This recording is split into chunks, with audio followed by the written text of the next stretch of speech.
Hey, what's up, gardeners? If you've ever wanted a sweet plant that won't crank up your blood sugar, Stevia is the way to go. Stevia is a herbaceous plant that belongs to the daisy and sunflower family and is native to South America. Its sweetness is 30 times stronger than beet sugar, which is the most common type of table sugar used. In the past few years, Stevia has really grown in popularity, and I say let's take that popularity to the next level. Why not grow it yourself? Who cares if you have a small space? Let's dive into growing Stevia in containers. But before you just toss some seeds into a pot and hope for the best, let me break down the do's and don'ts of growing Stevia in containers. First up, the pot. Don't use anything tiny. I recommend at least a 12-inch deep and wide container with good drainage. Stevia's got roots that need room to stretch. If you're reusing old pots, scrub them out first. Dirty pots can bring in stuff you just don't want near your Stevia. Now let's talk soil. Skip the heavy garden dirt. Do use a light, fluffy potting mix. Stevia likes things loose and well-draining. Mix in a little compost or worm castings for a nutrient boost.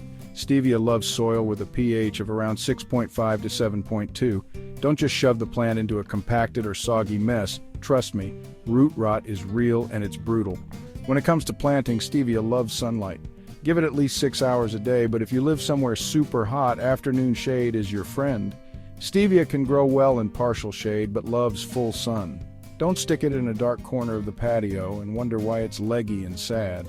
Stevia thrives in temperatures between 65 and 80 degrees Fahrenheit or 18 to 27 degrees Celsius. The amount of heat your Stevia receives drives how sweet it will become. If you are using seeds, space them about 12 inches apart and bury them just a centimeter deep or about 1/3 of an inch. But just know Stevia seeds can be slow and unreliable, so it may take a few tries. I planted about 15 seeds the last time I grew Stevia just for one to come up. But it's worth it. And once you get one, you can easily propagate it using stem cuttings. That is the more reliable way. Cut off a stem about 3 to 4 inches long or about 8 to 10 centimeters. Remove the bottom 2/3 of the leaves, dip the cutting in a rooting hormone if you'd like, but you don't have to. Then plant it in moist, organic potting soil and cover it with plastic of some kind to keep it consistently moist and humid. Roots should develop within 3 to 4 weeks. All right, watering. Here's where most people mess up. Don't drown your Stevia. Those roots hate sitting in water. Let that top inch of soil dry out before you water again. Allow the soil to dry slightly between waterings to avoid root rot. Now for fertilizer. Easy does it. Too much, and your Stevia gets all leafy with not much sweetness. A slow-release organic fertilizer just once at planting is plenty. I see so much contradictory advice about what fertilizer to use. Basically, you just need to watch the nitrogen. Stevia needs a good feed of phosphorus and potassium but does not benefit from high nitrogen fertilizers. Although it will boost the plant's growth, it is the nitrogen that takes away its sweetness. Some gardeners say high nitrogen and others say make it balanced. I say go with a low nitrogen fertilizer and see how it goes.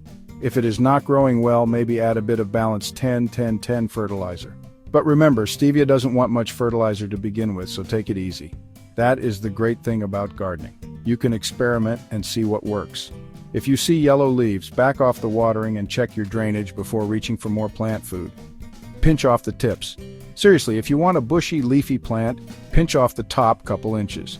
Don't be shy. This encourages branching and a bushier, more compact shape and helps produce more sweet leaves for you. And a big don't let your Stevia flower if you can help it. Snip those buds off as soon as they show up. Once it blooms, the leaves start losing that sweet punch.